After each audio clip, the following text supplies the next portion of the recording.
It didn't take long for my life to turn into chaos, and I am very upset.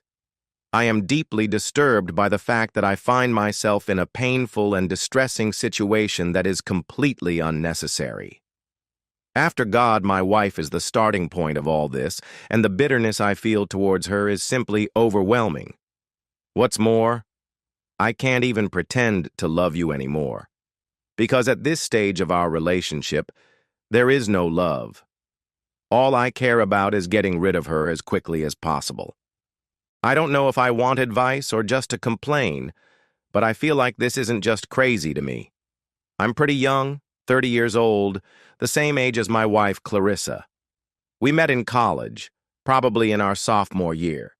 Even at that young age, it was clear to everyone who knew her that she was passionate about volunteering and wanted to change people's lives. She enrolled in social work and recently received her bachelor's degree in that field. I followed my passion and got a degree in game design. We started dating soon after we met and got married a few years after graduating from university. I didn't have to think long about this decision. I was deeply in love with her, and we had plans for a life together. There were no signs of trouble ahead. In high school, she was very involved in nonprofit and charitable organizations, and I always appreciated her caring heart. Being a bit cynical by nature, I have to say that after spending time with her, her outlook on life became very contagious and positive. On the positive side, our financial situation improved somewhat. We wanted to expand beyond our prototyping studio, so I eventually co-founded a more traditional game studio with a few friends from college. It took almost 3 years to develop our first game, but it was a huge success, allowing us to establish a solid foothold. Clarissa stayed with the same NGO and quickly rose through the ranks. I was proud of her, as any parent would be. The irony is that she used that same career, that same success, to stab me in the back. Her organization works mainly in poor neighborhoods, providing services to at-risk youth, the homeless, ex-convicts trying to reintegrate into society, and other similar causes. It's their mindset. They are, in essence, professional do-gooders. It was normal for Clarissa to regularly leave for a day or two to participate in design construction projects or outreach work. I never thought it would raise any questions. Since my job didn't involve personal contact with people, except for occasional meetings with my team, our lifestyles were easy to balance. Everything changed on that fateful day when I received an anonymous message.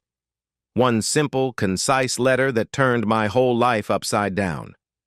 Clarissa has entered into a dangerous relationship with a colleague, just wanted you to know. That was it.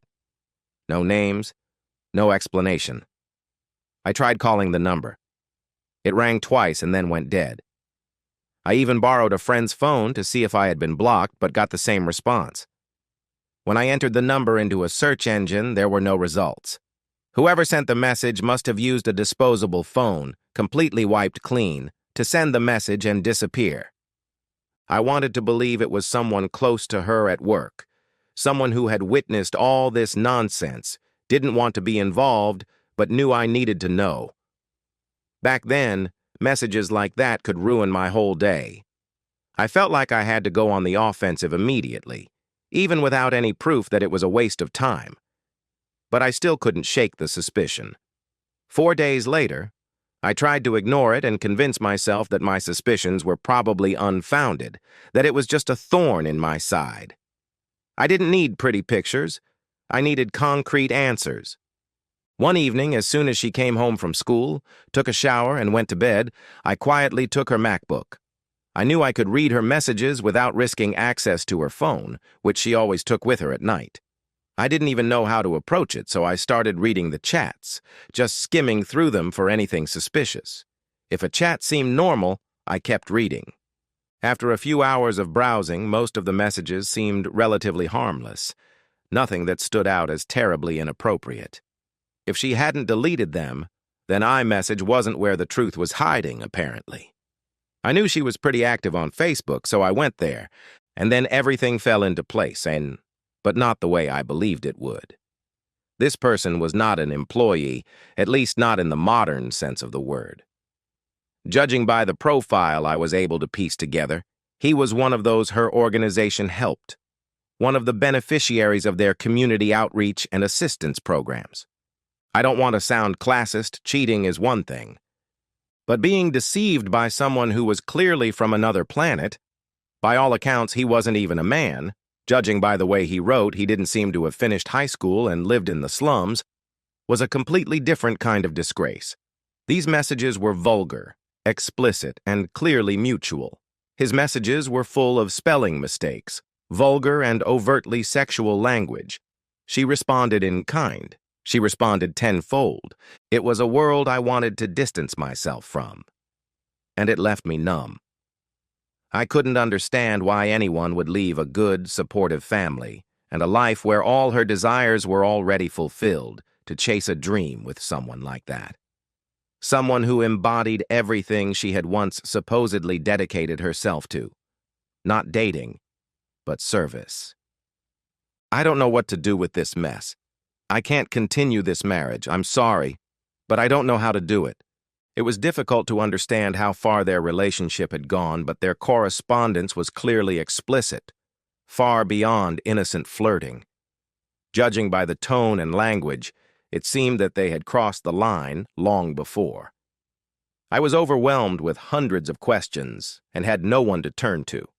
The most educated person in this whole story was this mysterious sender, and I had no way of contacting them.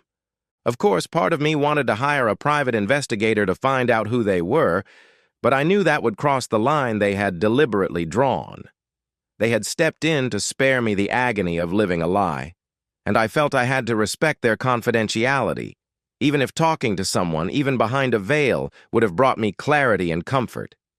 Despite the emotional toll, I read all the text messages between my wife and this guy. At one point, I saw photos she had sent him, some in her underwear, some without. There were explicit photos from her as well. What's more, she responded to them in a way that made my stomach churn. It was deeply humiliating, vulgar, shameless, and far beneath what I believed I had married. After a few minutes of rage, I closed her laptop, went back to her, and gathered as much evidence as I could.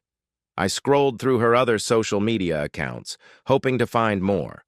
Hoping against hope, praying to God that I would discover she had been cheating on me for much longer, possibly with multiple partners. I wanted to hate her. I wanted to hate her completely. Strangely, the lack of further evidence of her cheating didn't comfort me. Rather, it frightened me. No, it disappointed me. I fully admit that I was looking for a reason to hate her, something that would confirm the hatred I was beginning to feel. Despite the pain, I tried to maintain my composure. I didn't confront her, not yet. I just waited for her to tell me about the guy she was seeing. I was sure I was leaving, and not so much because I wanted to leave so my boss couldn't fire me, although I was determined to do so. I needed irrefutable proof. Unable to make any progress on my own, I finally hired a private investigator. It seemed like the most reasonable and productive solution, and as it turned out, it was the right one. It was during this break that I completely stopped communicating with Clarissa. She knew something was wrong, and I did nothing to maintain the appearance of a normal life. A wall covered in blood and dirt. There was too much blood and too little time. I could no longer sleep in our bedroom and moved to the couch in the living room. If she attacked me, if she crossed the line, I was prepared to testify about everything I knew. Then one night, an encounter changed the tone dramatically. She pulls it out when she's in a particularly domineering mood. I was looking at something on my tablet when she came over, snatched it from me, and climbed onto my lap. Clarissa had never been one to resort to physical force first, so her actions immediately aroused my suspicion. I pushed her away, but she didn't back down. I had to be very direct and tell her that I just didn't feel anything for her. But she wanted to silence me with a sweet kiss on the cheek. Of course, I didn't respond. I tried to push her away again, but she just held on tighter. I was ready to push her away forcefully when my gaze fell on the wooden coffee table. It never crossed my mind to hurt her physically, especially not in retaliation. Even more than her persistence, I was struck by how uncharacteristic this was of her. She had never taken rejection this way before. Everything seemed to make a little more sense. When her hands slid into my pants and touched me, I believed I was ready to say yes. I didn't even know what would happen if we got caught. With great effort, I pushed her away. Fortunately, she wasn't hurt. I walked over to her and explained what was going on. I said that I had shown her how I felt. She still didn't respond. Besides, she just looked tense. It's completely different when someone is angry. They don't tear their hair out, run around the room, or bang their head against the wall. To see such amazing talent and then just turn around and walk away without saying a word. That moment convinced me. Something deeper was coming. At that moment, I just couldn't stand her touch. The thought that she might be sleeping with another guy made me feel like trash. A month ago, I was in love with this woman with all my heart and soul. I couldn't be in the same room with her. An hour later, she did just that, showing up with cocktails she had mixed herself and a small plate of cheese. I told her in no uncertain terms to stop calling and hanging up on me. I just wasn't in the mood to drink, but she relentlessly pressured me. Something about her enthusiasm made me wary. It was as if she was trying to get me drunk, or, at the very least, drug me. I apologize, this sounds paranoid, I know, but my gut feeling was growing stronger. She repeated her question about whether he was sick.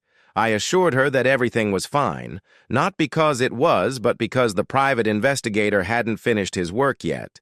I wasn't ready to share what I had discovered until I had the full picture. The longer she thought my behavior was inappropriate, the more angry she became at my aloofness.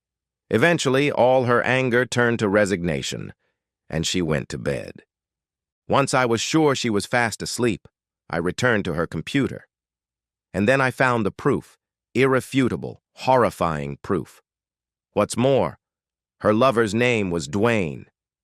From her perspective, she had no reason to believe it was true, because she had texted him just 3 hours earlier. In these messages, she shared a photo of a positive pregnancy test with him. Her messages became increasingly panicked and regretful, accusing him of not taking off his condom as he had promised. She continued to insist that she was married and now completely ruined. Here's what she wrote, and I quote, "Dwayne, you ruined everything. I love you, but you guys ruined everything so badly. I'm sorry, but I can't do what you asked because it goes against the instructions I was given. Please send me the text you want me to check, and I'll help you." I believed that my world had fallen apart. Seeing her asleep, I froze in shock at my daughter. I don't want to say this, but the first thoughts that came to my mind were sinister. The feelings became very unpleasant. I didn't go through with it, and that's the main thing. I can't lie and say I wasn't full of anger. At that moment, I truly hated her. Finally, one day I left the house and just started walking around. I don't know how long I was out, but it was around 2 in the morning when she called me and said she had gotten up to use the bathroom and was scared when she noticed I wasn't home. I assured her that everything was fine and hung up. She kept calling, but I didn't answer. The last piece of the puzzle fell into place. The reason she had been so hostile, so suddenly affectionate, and so eager for me to get drunk was that she wanted to save her own skin. It was her last attempt to save herself. That was the hardest part of the whole story. We hadn't been close for weeks, and now, faced with the possibility of being pregnant by another man, she was trying to cross the line. She did it because she wanted to make me feel insecure. It was just a deceptive cover. That was when I realized for the first time that the only person I had ever completely trusted was capable, despite all her profundity and moralizing, of betrayal calculated down to the last detail. Now she was trying to pin the blame for her pregnancy on me. It was obvious. We hadn't been close for a long time, and she knew it. So her plan was a desperate attempt to prevent that, to muddy the waters enough that there would be doubts about the paternity in the future. If I hadn't known about her affair, I would probably have agreed, and today I would be raising a child under the illusion that he was mine. I spent the night away from home until dawn. As soon as the offices opened, I sent an email to a divorce lawyer, immediately transferred the advance payment, and started the process. Then I contacted a private investigator. He told me he was still gathering some details, and I asked him to tell me what he had found out so far. What he told me was more than enough. Dwayne, the guy who made Clarissa sleep with me, had a criminal record. He had been arrested for domestic violence, assault and battery, and carrying a concealed weapon. He had 4 different mistresses and 6 children.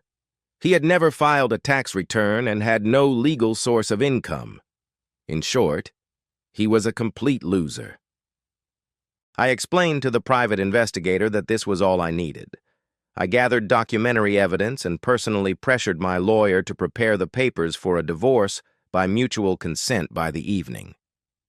As it turned out, Clarissa had called me at least 215 times by that point. She was in complete despair. I had the opportunity to tell her to stop calling without even talking to her. I just sent her one message, letting her know that I was fine and not to call me. The last thing I needed was for her to report me missing and cause a scandal. When I got home that evening, she was in a terrible state, crying, asking if anything bad had happened to me, afraid that I had been hurt, and worried about my mental health. For a moment, I recognized the woman I had once loved so much.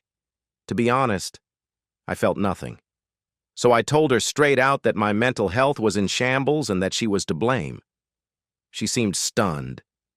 She sat next to me trying to hug me, but I pushed her away. I told her that I already knew about Dwayne and the pregnancy. Her face changed instantly. She left, clearly shaken.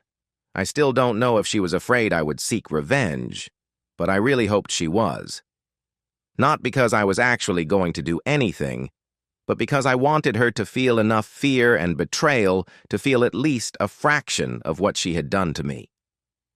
I insisted on an answer, and I got one. Instead of trying to hide everything or act like she was sorry, she tried to explain it all. She said she didn't understand how it happened, that she liked him, that she had her reasons. When I pressed her on how someone so unstable, cruel, and aimless could have been good enough for her, she assured me that he was a good person who just had a rough go of it. Unlike many of us, she said this with complete sincerity. It wasn't guilt. It was damn near delusion. At that moment, I realized she wasn't even apologizing. She did not want to downplay what she had achieved. She was defending it. I berated her for continuing to talk. I told her we had to end our working relationship. After reading that, she sat there for a minute, then said very quietly, "Please tell me it doesn't have to end like this." She was in complete despair. She looked terrible. I got up to leave and told her, harshly and coldly, that it was her decision to sleep with a poor, dangerous man who was going to get her pregnant. That our future had died with him, leaving only emptiness and resentment between us. I swore to her that I would do everything in my power to ensure that she didn't get a penny of my money. Then I left the room, loaded my things into my car, and drove away. I realized that by leaving the apartment, I probably ruined my business. But to be honest, I didn't care. I couldn't stand another second in the same room with her.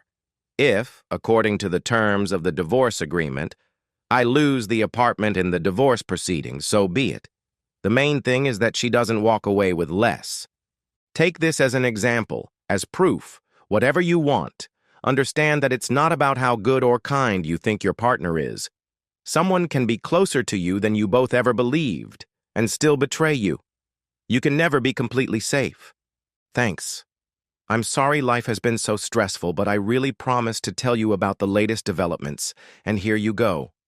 Now that the dust has really settled, if you're wondering what happened to my ex-wife, I'm happy to report that Clarissa is finally officially my ex-wife. The divorce was very unpleasant. She definitely played hardball to get her half of everything, and I couldn't shake the feeling that her real motivation was simply to split everything with her new boyfriend. I had no doubt that she would rush back to him as soon as she realized it was over between us. My lawyer wasn't great, but he was good enough to win. Her lawyer wasn't any friendlier to dogs. As it turned out, moving out of the apartment was a mistake. In the end, she got it because it was a rental. If she wants to take on that burden, she's free to do so. I had more than enough evidence of her infidelity, and I was even able to present messages she had used in an attempt to blame me for the pregnancy. By the time of the hearing, she was already in her last months. She recklessly threatened the career and future of a witness. To my surprise, the judge did not appreciate her antics. She was rated a conservative C, and we knew she was angry at Clarissa for cheating, and even more so because it was Dwayne.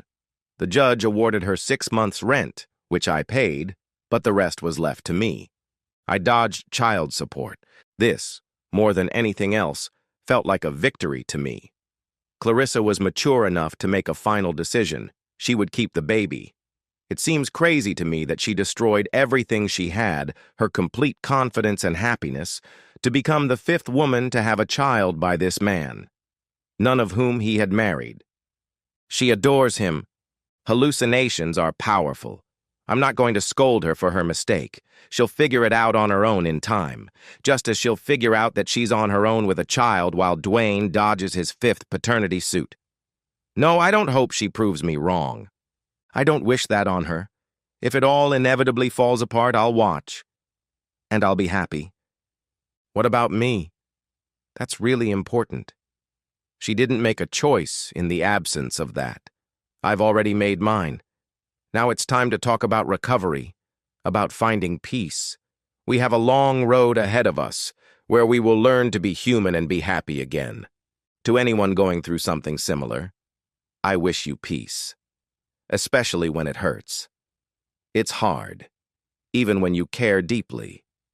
Deep down, you know that sometimes walking away is the only way to survive, and thriving means accepting that truth.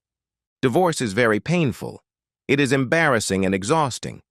Just knowing that you are not alone in this struggle gives you tremendous strength. At least it helped me.